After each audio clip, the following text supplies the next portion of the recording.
10 tiny details about Iron Man that even the biggest fans may have missed. 1. Did you know that in Avengers Infinity War, the inside of Iron Man's helmet displays each feature he's about to use?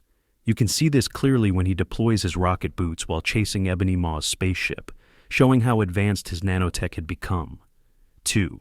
Did you know that in Iron Man 2008, the sound of the repulsors charging up is the same sound used for the doors in Star Wars? This was a subtle nod to Star Wars, which Jon Favreau, the director of Iron Man, is a huge fan of. 3.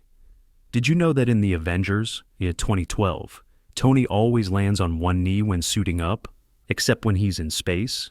During his mid-air suit-up sequence while falling from Stark Tower, he lands in a more defensive stance, showing that even the automatic assembly had to adapt. 4. Did you know that in Iron Man 3, the Mark 42 suit is never fully functional? Throughout the entire movie, the armor keeps malfunctioning, symbolizing Tony's struggles with PTSD after the Battle of New York. 5. Did you know that after Ant-Man shrank inside Tony's suit and messed with it in Civil War, Tony made sure it would never happen again?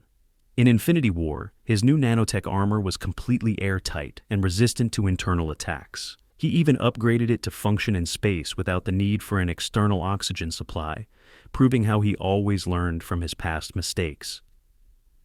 6. Did you know that in Iron Man 2, Whiplash's attack on the racetrack was foreshadowed?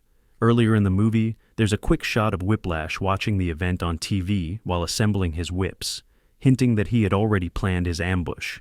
7. Did you know that in Iron Man 3, Tony's anxiety attacks are triggered by small details? Every time someone mentions New York or aliens, he immediately shows signs of distress, subtly reinforcing his PTSD from the Avengers. 8. Did you know that inside Iron Man's helmet, Tony's voice echoes because of the internal speakers? But when he removes the helmet, the echo disappears. Fine, I just think we might have to push our 8:30 res. Why? Just cause I'll probably not make it back for a while. Tell me you're not on that ship. Yeah, God, no, please tell me you're not honey, on the ship. I'm sorry. Showing how the sound design subtly immerses us into his perspective. 9. Did you know that in Iron Man 2008, Tony's AI system was almost named something else? Instead of Jarvis, it was originally planned to be called Friday, but that name was later used for his secondary AI in Age of Ultron. 10. Did you know that the legendary And I am Iron Man. was actually improvised by Robert Downey Jr.? The original script had Tony staying silent before snapping, but RDJ felt it lacked emotional weight and context. So, he suggested bringing back his iconic line from the first Iron Man movie, making it one of the most unforgettable moments in the MCU.